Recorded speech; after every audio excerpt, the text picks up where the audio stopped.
નમસ્કાર, હું છું પ્રિયા અને તમે જોઈ રહ્યા છો જનતા કી જાણકારી ન્યૂઝ। નજર કરીએ આજના સમાચાર ઉપર। રાજકોટના શાપર વેરાવળની પ્રાથમિક શાળાઓમાં છાત્રોની આજથી સત્રાંત પરીક્ષા શરૂ।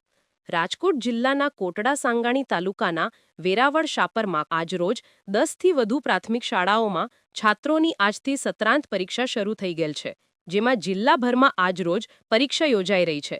ત્યારે આજરોજ ધોરણ 6 થી 8 સામાજિક વિજ્ઞાનનું પેપર લેવાયું હતું, તેમજ રાજકોટ સહિત સમગ્ર રાજ્યમાં ધોરણ 3 થી 8ની સત્રાંત પરીક્ષા તારીખ 6 ઓક્ટોબર શરૂ થનાર છે, જે તારીખ 14 ઓક્ટોબર સુધી ચાલનાર છે, જેમાં શાપર વેરાવળના ધોરણ 6 થી 8માં 500થી વધુ બાળકો શાંતિપૂર્ણ માહોલ વચ્ચે પરીક્ષા આપી રહ્યા છે। બાદમાં તારીખ 16 થી 6 તારીખ સુધી દિવાળી વેકેશન જાહેર કરવામાં આવેલ છે। રિપોર્ટર પંકજ ટીલાવત, શાપર વેરાવળ, રાજકોટ। આજરોજ વેરાવળ કુમાર શાળાની અંદર ધોરણ 6 થી 8ની સત્રાંત પરીક્ષા શરૂ થઈ રહી છે।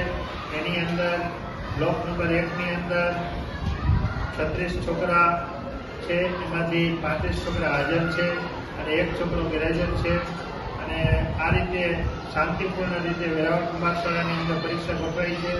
6 થી 8ના 2 બ્લોક છે, એમાં એક બ્લોકની અંદર 36 અને બીજા બ્લોકની અંદર 35 બાળકો બેઠેલ છે અને આ રીતે શાંતિપૂર્ણ પરીક્ષા ધોરણ 6 થી 8ની ચાલુ છે।